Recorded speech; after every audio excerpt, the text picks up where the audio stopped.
Did fans ruin music? Okay, turn it off. That's all we can afford. What's going on, you guys? Steve here. If you're watching this video on the day it drops, it's my birthday, so that's kind of cool. I just want to say thank you to everybody who participates in these conversations and supports the channel. So yeah, I really appreciate you guys. Whether we agree or disagree on certain topics, thank you for being here. That being said, let's react to some more DJ content.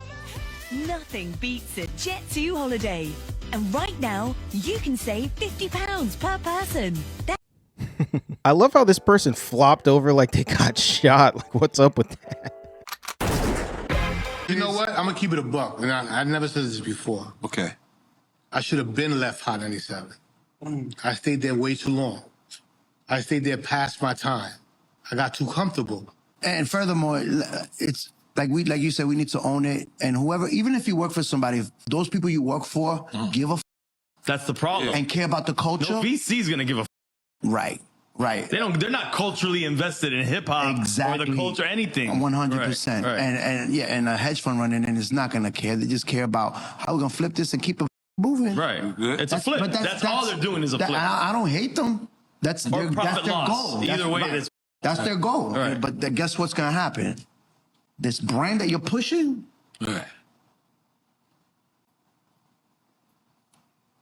Nah, that's facts. That's facts. They're spitting for real. I agree with everything they said. This is so true. I try not to give people advice or tell people what they should or shouldn't do because there's so much nuance. Everybody's journey is different. The stuff that helped me progress, the things that I've learned, the things that I've done and changed, they work for me. But if you copy them, it might not work for you. But in general, I think it's safe to say you should always know when to leave a situation. I'll give you guys a personal example. The very first weekly gig I ever had was cool until it wasn't. The manager and the people who initially brought me in took really good care of me. Security was on it. They had no problems, no drama. If there was drama, they stomped it before you even knew what was happening. But over time, when those people got promoted up in the company or they ended up leaving and quitting, my experience with that company got really weird. There was really high turnover with the people who were in charge of booking the DJs, booking the entertainment, paying the entertainment. The security guards kept coming and going. They didn't really care when fights and drama broke out. I got into a bunch of altercations with random drunk skinheads over song requests. Within the scene, this place started to get a reputation for being really unsafe, especially for women. I don't know how much I can say on this platform, but it just became a very unsafe environment for me and for other people. I stayed because it was comfortable. At the time, I was trying to get bigger gigs. I was trying to move on and do other stuff,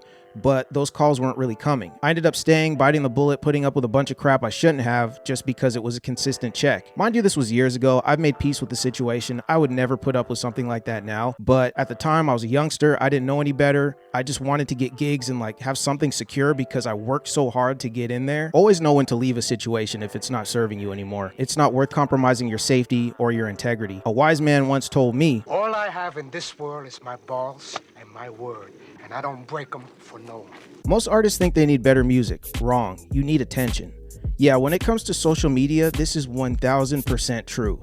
Whether people like it or not. I'm sure people are going to try to argue with me in the comments about this, talking about musical integrity, rah, rah, rah, rah, rah. I get it. Make the best music you can. But that's not what drives social media. I've said it before, but these apps are not a talent contest. It's a popularity contest. It's all about visibility, not actually being good at whatever you're doing. There's a bunch of people out there who will cope and say, oh, if you're not viral and super famous, then you suck and you're not good at what you do. You have to make the best songs ever because that's how you get famous. And then out the other side of their mouth, they're using TikTok artists as a slur, and they're also claiming that mainstream music sucks. So you gotta pick one. There's a bunch of nuance with this conversation, but it's not as simple as just snapping your fingers and making the best song ever made, hitting upload on DSPs, and then just waiting to blow up. The marketing side of it matters more than people are willing to admit. Even in my comments, I get people trying to argue about various topics we cover here, and they're always saying, oh, just make good songs, just make good songs. There's a bunch of people making great songs, and those same people that are trolling and yapping in my comments are saying, oh, it takes more than music. So then what the heck are you talking about? But yeah, let me chill. Every decade has a different musical IQ. And that IQ isn't just about the artist. It was the IQ of the audience of the music. In the 70s, if you bought a vinyl, you would buy it, you would drop the needle, and you would live in that story of side A and side B, which forced the artist to make complete projects. And that's why we got epic albums like The Key of Life or Dark Side of the Moon. Consumption was selective and patient, which raised the bar for quality. And by the 90s, CDs and radio ruled. If you spent $15 on a CD, You were locked in, weren't you? And that was your rotation for weeks and weeks and weeks on end until you knew every single word, every single lyric, every single chord change, every single bridge. And this kind of pressure, this is what created classics like The Miseducation of Lauryn Hill or Nevermind. And even singles matter differently, right? Because Billboard shows that a hit single could carry an album to multi-platinum sales because fans had to buy into the whole body of work. The IQ of the audience was tied to the investment of money and time. Now we're in 2025, ladies and gentlemen. The average listener skips through a song within 30 seconds, and over 80,000 songs are uploaded to DSPs on the daily. So the flood of content, the flood of music, it changes the psychology because you know what?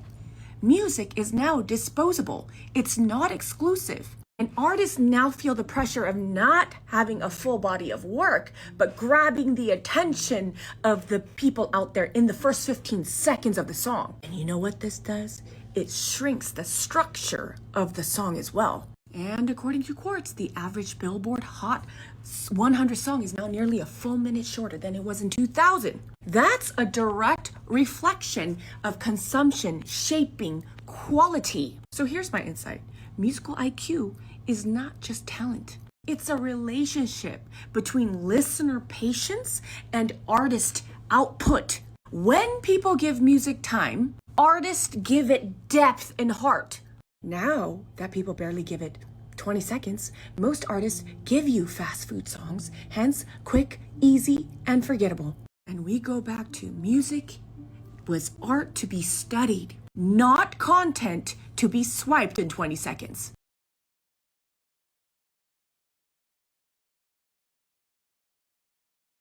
I mean, she's spitting. What is there to say? This is a mic drop of a take if I've ever heard one. I think the average music fan nowadays is a certified NPC. I know it's taboo to criticize the fans and DJ bookers and the powers that be within the industry, but if we're gonna have these conversations, we gotta be honest. I think the state of music and the quality of music is a reflection of the fans and the people consuming it. Not too long ago, I made a video where I was reacting to DJ flyers from the 90s. Just the way they marketed all of those raves and parties back in the day, it's so different from how they do it now. They used to market the entire experience, just the vibe and just having a good time. But now it's all about the name on the flyer, just breathing the same air as somebody famous. Shout out to the 90s, man. We really peaked in the 90s. I definitely think there's other aspects of music that have changed, just like she highlighted. All the stuff she brought up, this is the nuance that comes with being an artist nowadays. There's so much stuff that you have to account for and be mindful of. Like I said with that last post, it's not as simple as just snapping your fingers and making the best song ever made, hitting upload on DSPs, and then just waiting to blow up. Boomer DJs warming up to trash the new CDJ 3000X online. This is super true. I did a reaction video when this unit dropped and I saw some of the comments where people were saying, you know vinyl was better, right? You know vinyl was better, right? You know vinyl was better, right? Bro, shut up.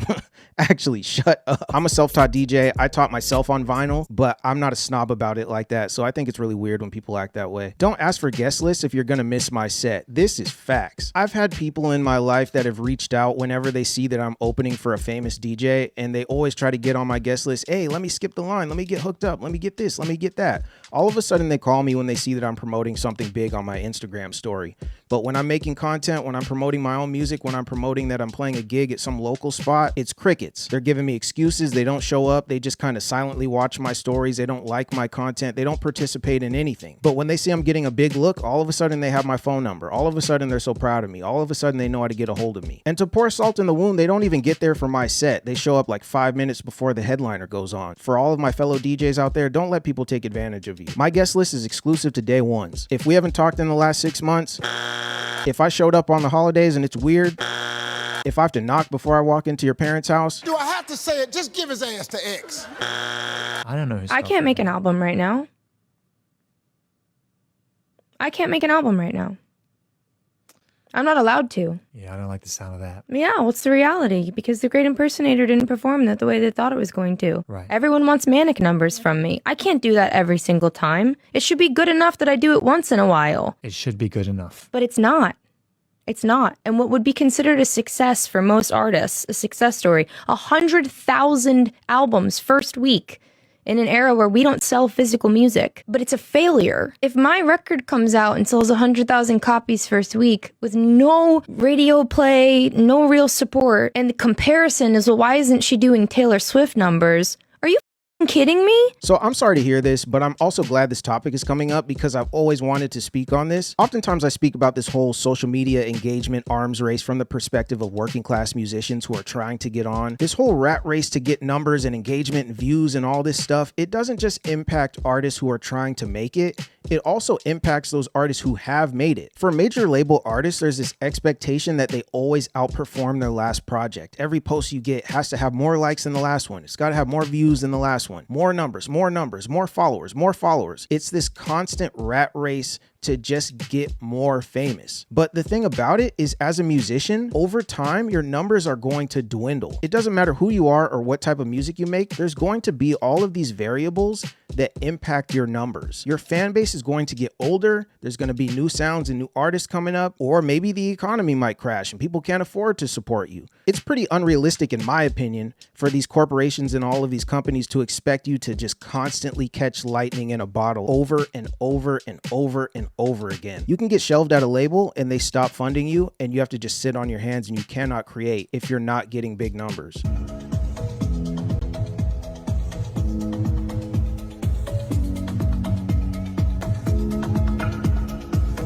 Did fans ruin music? I think the average music fan nowadays is a certified NPC. I'm so serious. This isn't clickbait. I'm not trying to troll. I'm not trying to be different to get engagement. Did fans ruin music? This is insane to me because there's not a single person in this crowd that's actually paying attention. Everybody is filming this. Every time I see a clip of them DJing, it's something like this. The crowds are just filming for clout and they're just kind of head bobbing along. They're famous and they're selling tickets. So, I mean, that's the goal. That's what, the industry or the promoters want. But this doesn't look fun. Like, they're genuinely DJing for NPCs. These people are not real. Okay, we're back with another subscriber poll. So I asked my subscribers how they feel about DJs gatekeeping songs. It looks like almost 50% of you guys don't care, but it also looks like the other half of you guys are split between it being fair game to gatekeep and just not approving of that. Personally, I don't gatekeep tracks. If somebody walks up to me and says, "Hey, this song is fire, what is that?" I'll tell them what it is. I don't really care. Mind you, I DJ and produce. I play 100% original sets. If you like my music, I made it. I will say there were some people in the comments who did provide some nuance and some interesting takes. There were people who were saying they're not crazy about gatekeeping tracks because what if that artist is an up-and-comer, they're pretty new, and they could use that exposure. The person who's asking for the track could become a super avid supporter of them and could help them progress and blow up. So yeah, I do see that perspective. The only caveat I have is I'm not crazy about DJs who try to rip entire sets or music libraries from other DJs. I've had issues in the past where I caught some pretty sneaky DJs trying to like plug in a hard drive or a USB into my computer and try to extract and export my whole library. I think that's super scummy. I do not approve of that. If you're some happy-go-lucky hippy-dippy DJ that's cool with people just ripping all of your songs, that's on you. I'm not cool with that. I do not consent to that, especially when I have unreleased tracks and project files for my music. That's not cool. But to each their own. I'm pretty neutral to it though.